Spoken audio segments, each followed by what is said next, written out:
Chapter 2 of the Sons of Encouragement. Jonathan unrolled the scroll a little farther, secured it, and carefully dipped his stylus into the ink. He copied each letter, jot, and tittle exactly as it was written in the law handed down by Moses. His lip was raw from chewing on it. The back of his neck ached and his shoulder muscles were knotted, but he finished the line, set the stylus aside, and leaned back, wiping the sweat from his forehead. Enough for today. Startled, Jonathan glanced up and saw Samuel watching him. The seer's face was solemn, his eyes glowing with inner fire. Jonathan never felt at ease when he looked into Samuel's face. This man who heard the voice of God and spoke his word to the people. As Jonathan stood, Samuel took the scroll, rolled it carefully, placed it inside its covering, and put it away. The letter of the law is important, my prince, but you must also understand what it says. Jonathan recited, "Honor your father and mother, then you will live a long, full life in the land the Lord your God is giving you." He saw from the frown that crossed the seer's face and felt that heat flood his own. Had Samuel thought him impertinent or worse, disrespectful? Jonathan wished he hadn't said something that might be misconstrued as criticism of the prophet's sons, whose reputations were as different from Samuel's as the sun was from the earth. Jonathan swallowed hard, debating.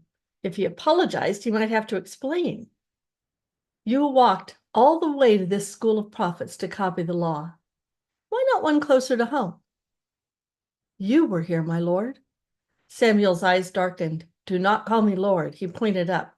There is only one Lord, the Lord God of Abraham, Isaac, and Jacob, the God of heaven and earth. Jonathan hung his head. Better to say nothing than cause more offense. Did your father the king send you here? How should he answer? He didn't want the prophet to know that Saul thought the fields more important than the law of God. You won't answer? He gave me permission to come. Why is your father not with you? Jonathan's heart thumped. The king has matters of great importance, more important than copying the law? A rebuke. No, I will give it to him. Samuel shook his head. Everyone heard what I said to your father at the coronation at Gilgal. You were standing right there beside him, weren't you? Yes, Jonathan's palms sweated. Was God listening? You said the king was to have a copy of the law, read it every day, and carry it with him at all times. The king is to write a copy of the law in his own hand. Jonathan could not promise that his father would take the time to make his own copy. Despite the warriors who had followed Saul back to Gibeah, the king kept to his fields. Maybe he hoped they would grow tired of waiting and go home, but would God allow that to happen? It was one thing to want to be king and another entirely to be called by God to be king. Are you afraid to say anything? Jonathan looked up at the seer. I don't know what my father is thinking. He is pressed from all sides. I didn't want to add to his burdens. Samuel's expression gentled. He held out his hand. Sit. He approached and sat on the bench with Jonathan. He rested his hands on his knees. If you wish to honor and serve your father, tell him the truth. If you always speak the truth to the king, he will have a reason to trust you, even when he doesn't like what you say. As the people trust you, a flicker of pain crossed the seer's face. If Saul obeys the law, the Lord will give him victory over our enemies, and Israel may complete the work God gave them to do when they entered Canaan. My father will listen. It's not enough to listen, my son. One must obey. Jonathan was certain his father would have come himself to copy the law if he had not had so many other responsibilities. He worried about preparing the fields. He worried about the quality of the seed. He worried about the sun and rain. He had always worried about many things. Now he had the entire nation to concern him. Can any one man hold the future of Israel in his hands? Samuel shook his head. God holds the future in his hands. May I ask you something? Jonathan hoped Samuel would agree, for one thing had continued to plague him. He couldn't sleep for worrying about it. Samuel inclined his head. You told us at Mitzvah that we sinned by asking for a king. Has God forgiven us, Abba? Or will his wrath be poured out upon my father? Saul didn't ask to be king. Samuel's gaze softened. God calls whom he calls, Jonathan. The people have what they want, a king who stands tall among men. The Lord is compassionate upon his people. When we confessed before him, he forgave us. God knows the hearts of men, my prince. He gave us commandments to follow so that we will not fall into sin. He knew Israel would one day ask for a king, and he told Moses what a king must be. A brother, a man who writes the law in his own hand, studies it, is able to teach it, and abides by it all the days of his life. When Jonathan returned home, he would tell his father everything Samuel had said. You have great confidence in your father, don't you? Yes, Jonathan nodded. He was proud of his father. I think I have more confidence in my father than he has in himself. He will learn what it means to be king.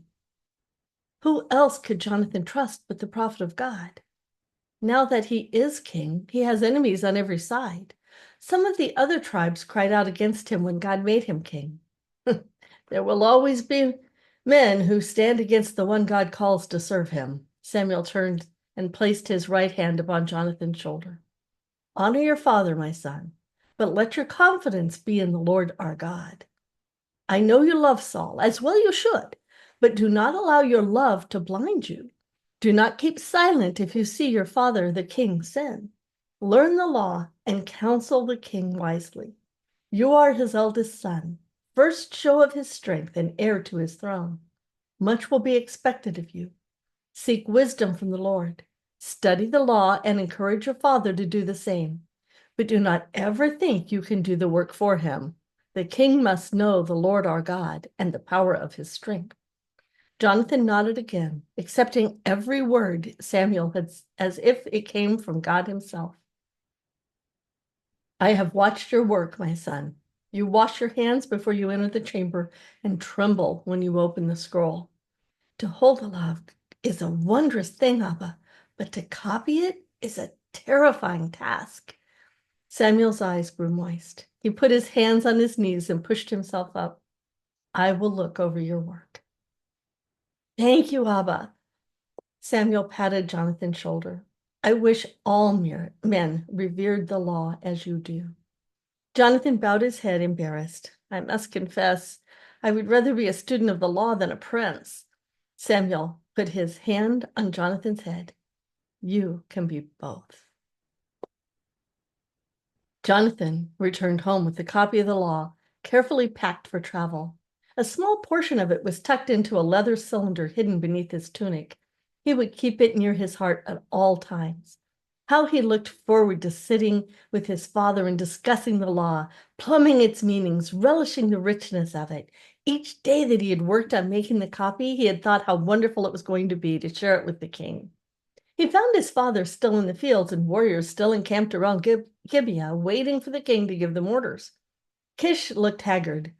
Jonathan overheard his low, heated words to Abner. I dare say nothing to Saul that can be overheard, or these men who wait upon him will think him more of a coward. What is my son waiting for? Jonathan was troubled by the talk. God had chosen his father as king. No one could doubt that. God would tell Saul when to act and what to do. To pass the time, warriors sparred with one another. They trained for war daily while waiting for a command. Saul's habits did not change. He arose with the sun, yoked his oxen, and went out to work. When he returned, he ate with his family and guests. Jonathan offered numerous times to read the law to his father, but Saul always said, later, I'm tired. Reaching for more bread, Kish spoke to his son in a quiet, hard whisper. You must do something or these men will desert you. They will not wait forever for you to take the reins of kingship. Tense lines appeared around Saul's eyes, and everything you planned and sacrificed for will be lost. Isn't that right, father? I didn't do it for me, Kish spoke between his teeth. I did it for you, for our family, for our people. Do you wait because you're angry with me? No. Then what holds you back? I will wait until I have some sign of what I am to do. Some sign? Kish flung the bread down, realizing others watched. He bared his teeth in a smile and leaned forward for some dates. When the others began to talk again, Kish glanced at Jonathan and then back at Saul. A sign from whom? What sort of sign do you need other than a crown upon your head and these men who wait to obey your least command? Burned by his grandfather's sarcasm, Jonathan leaned over so that he could see past his father. God will tell the king what to do and when to do it. A child's faith. Heat surged in Jonathan's face. Saul clenched his hand. My son speaks more wisdom than anyone at this table. The room was silent. Florid, Kish held his tongue. When Saul rose, Kish followed. Jonathan followed both men.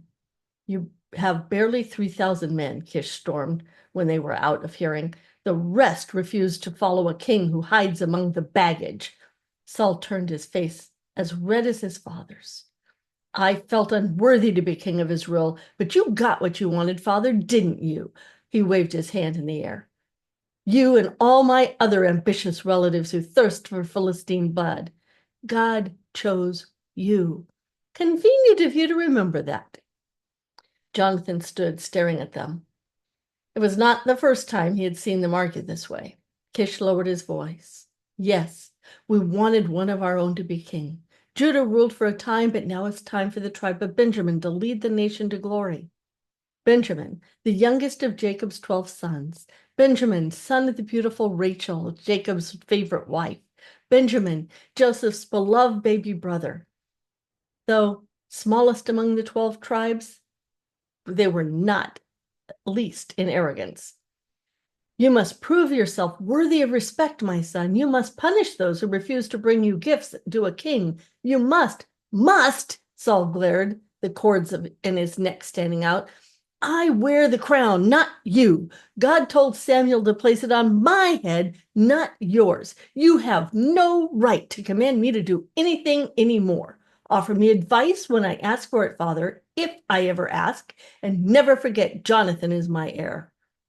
Kish glanced back. Jonathan wondered if his grandfather realized he had been there the entire time. Muttering under his breath, Kish left them. Saul let out his breath and shook his head. I need to be alone. When his father left him, Jonathan found a quiet place and a lamp. He took his scroll from the casing and read. Someone cleared his throat softly. He turned. A servant appeared from the shadows. Your mother requests the pleasure of your company, my prince. Rolling the scroll, he tucked it back into its case. His mother, she always knew every word that was spoken in the household. When he entered his mother's quarters, she was working at her loom. Without looking up, she said, your father and grandfather had words. She turned to face him. When the time comes, you will stand at your father's right hand and help him command his army. Distracted, Jonathan watched his sisters. His mother called to them. Merab came quickly, but Michal ignored them both. Get your sister out of the wool. It's yet to be carded. She already reeks. She glanced at him frustrated. I have so much to say to you. Jonathan's brothers, Maluskiah and Abinadab, clattered sticks as they sparred like young warriors outside the walls. Jonathan grinned. Gibeah is alive with men eager to follow the king. A servant brought his youngest brother, Ishabeth, to his mother. The infant cried and sucked on his fist. Saul is the first among our people, Jonathan. His mother took the baby, and you are second. You must be as wise as a serpent. Kish will come to you now with his advice. Listen to him and hold on to what will best serve your father, for that will serve you best as well.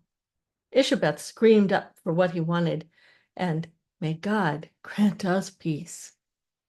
Jonathan left, relieved that whatever else his mother had to say would have to wait until later. Someone is coming, the watchman called out. Jonathan ran to the gate of the city where his grandfather and uncles had been holding court. Strangers appeared, stumbling with exhaustion, dust-covered, faces streaming with sweat. Jonathan pressed through the crowd to hear. We have come from Jabath Gilead. The city belonging to the tribe of Manasseh lay east of the Jordan River, south of the Sea of Galilee in Manasseh's territory. To ask the king what we must do. Give our brothers water, Kish waved his hand quickly so they can tell us what happened.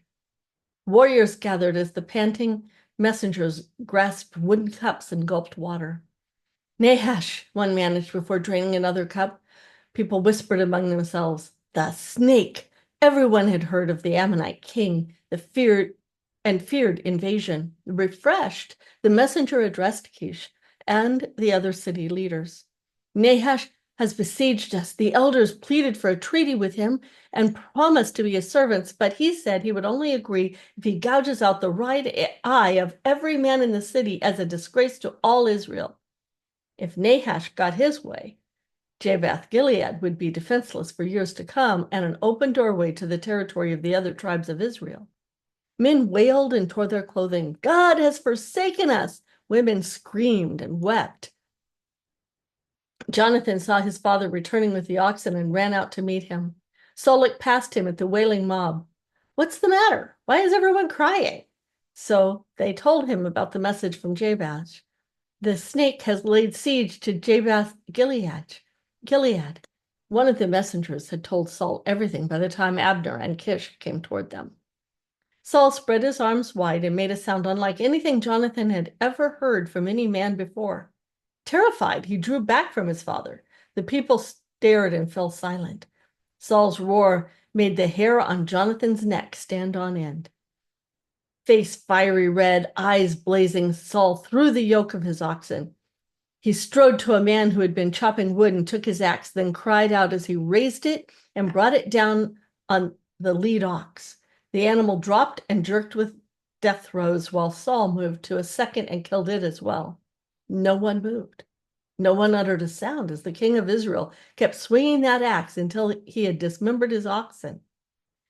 Tunic soaked in blood, axe still in his hand, Saul faced the people. Children ducked behind their mothers. Men drew back, even Kish, who stared white-faced.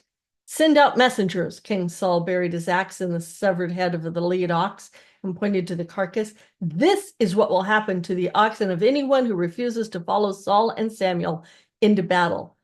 We muster at Bezek. Grinning, Abner turned and shouted 11 names, ordering them to spread the word and tell them a king rules in Israel. Jonathan still stared at his father, convinced he had heard the voice of God come out of him. King Saul, he shouted, raising his fist in the air. King Saul! Every warrior raised his hands and shouted with him. 300,000 Hebrews came to Bezek, 30,000 more from the tribe of Judah. Even those who had turned their backs on Saul and mocked him now waited eagerly for his command. The prophet Samuel stood at Saul's right hand, Jonathan to his left. Saul spoke to his officers. Where are the messengers from Jabesh Gilead? The question was shouted. The men pressed forward, separating themselves from the throng of warriors. Here, my lord. Return to your city and say, we will rescue you by noontime tomorrow. Tell the elders to say to the Ammonites that the city will surrender and Nahash can do whatever seems best. He laughed coldly. The Ammonites did not know the king of Israel had mustered an army.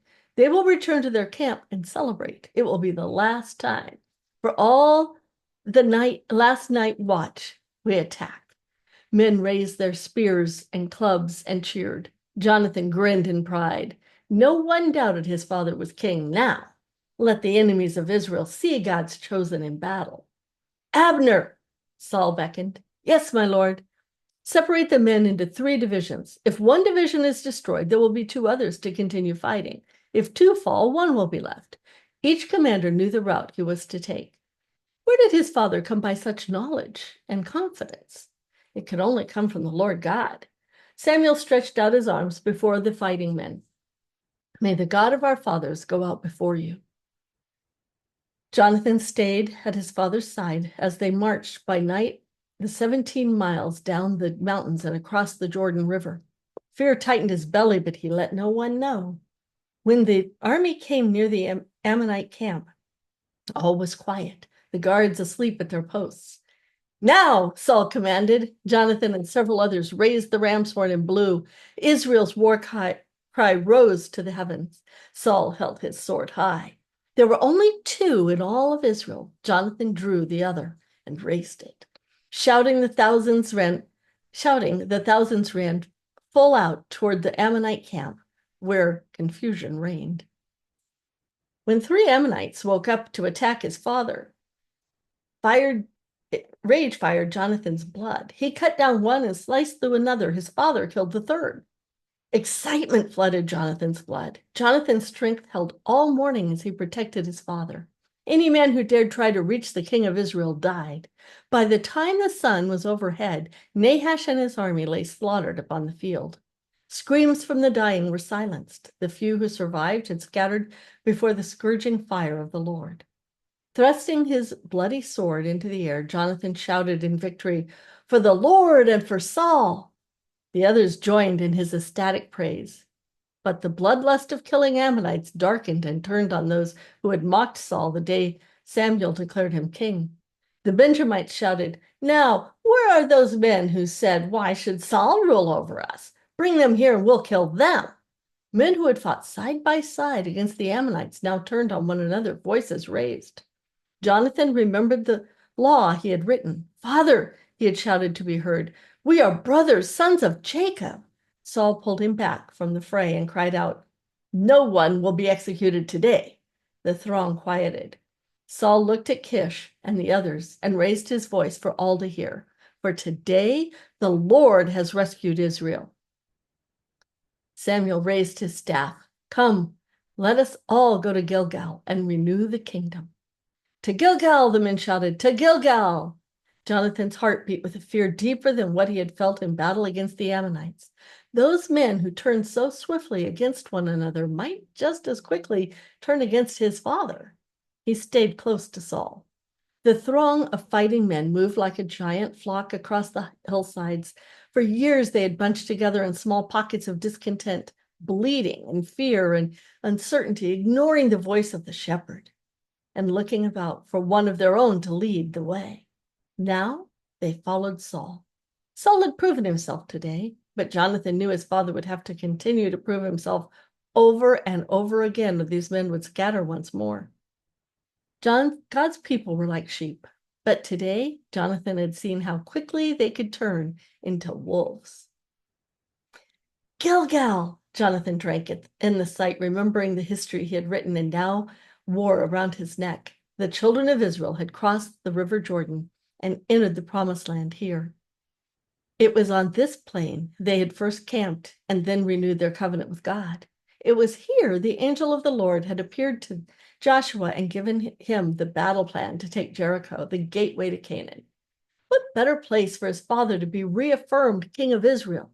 After years of every man living in fear and doing what was right in his own eyes, God had given them a king to unite them. "May you instruct Saul and bless all of Israel, O Lord." Samuel stood at the monument of 12 stones the tribes had brought from the river Jordan to commemorate their crossing over. A sea of warriors stood silent as the old prophet, bent in frame, but still quick in mind and spirit of the Lord, spoke. "I have done as you asked and given you a king. Your king is now your leader. I stand before you, an old gray-haired man, and my sons serve you, despised by all." "Here I stand." Samuel held his arms outstretched. "I have served as your leader from the time I was a boy to this very day. Now testify against me in the presence of the Lord and before his anointed one. Whose ox or donkey have I stolen? Have I ever cheated any of you? Have I ever oppressed you? Have I ever taken a bribe and perverted justice? Tell me and I will make it right, whatever I have done wrong." Jonathan felt tears well at the pain of Samuel's voice, all because his sons had brought shame upon his house. "Lord, let me never bring shame upon my father. Let my actions be honorable." He stepped forward, unable to bear the pain he saw in Samuel's face. "You have not cheated us, Abba," his voice broke. Samuel looked at Jonathan. The people spoke, calling out here and there, "No, you have never cheated or oppressed us, and you have never taken even a single bribe." Tears streamed down Samuel's cheeks. He turned to Saul. "The Lord and his anointed one are my witnesses today that my hands are clean." His voice was harsh with pent-up emotion. "I am witness," Saul bowed his head in respect. "He is witness. The king is witness." "God is witness," Jonathan cried out. Samuel's voice steadied when he spoke of Moses and Aaron and the forefathers of all present who had come out of Egypt. His voice filled with sorrow when he spoke of their sins in serving the Baals and the Asherahs. of the Canaanites rather than the Lord their God, who had performed signs and wonders and delivered them from Egypt. The people had forgotten the Lord, and the Lord gave them over to the hands of their enemies. Over the years, when they cried out and repented, the Lord sent deliverers, Gideon, Barak, Jephthah, and Samson, to rescue them from the hands of evildoers. But when you were afraid of Nahash, the king of Ammon, you came to me, and you said you wanted a king to reign over you, even though the Lord your God was already your king. Jonathan hung his head. Had he once given thought to what it meant for God to withdraw from his people so that men could rule themselves? He calls us his children, and we have rejected him. Jonathan's throat closed tightly. Lord, let me never forget you are my king. Samuel pointed. All right, here is the king you have chosen. You asked for him, and the Lord has granted your request. Jonathan looked up at his father. Saul stood head high and looked out over the tribes of Israel. He was no longer the frightened man who had hidden in the baggage. His face was fierce, challenging. The law felt heavy against Jonathan's chest. Now, if you fear and worship the Lord and listen to his voice, and if you do not rebel against the Lord's commands, then both you and your king will show that you recognize the Lord your God. But if you rebel against the Lord's commands and refuse to listen to him, then his hand will be as heavy upon you as it was upon your ancestors. Jonathan put his hand over his heart, feeling the law encased there. Mercy, Lord, have mercy upon us. Now, Samuel's voice deepened, stand here and see what great thing the Lord is about to do. You know that it does not rain at this time of year during the wheat harvest. I will ask the Lord to send thunder and rain today. Then you will realize how wicked you have been in asking the Lord for a king. People murmured and shifted nervously. If God sent rain now, the crops would be ruined. Jonathan studied the sky. Clouds were forming. Already the sky was darkening. Saul groaned. Jonathan knew all his father's hard work would gain him nothing. He shut his eyes. Lord, we have sinned. I love my father, but we have all done an evil thing in asking for a king. Forgive us. Jonathan's heart quickened as clouds swirled, lightning flashed, followed by a deep rumble that pressed upon him.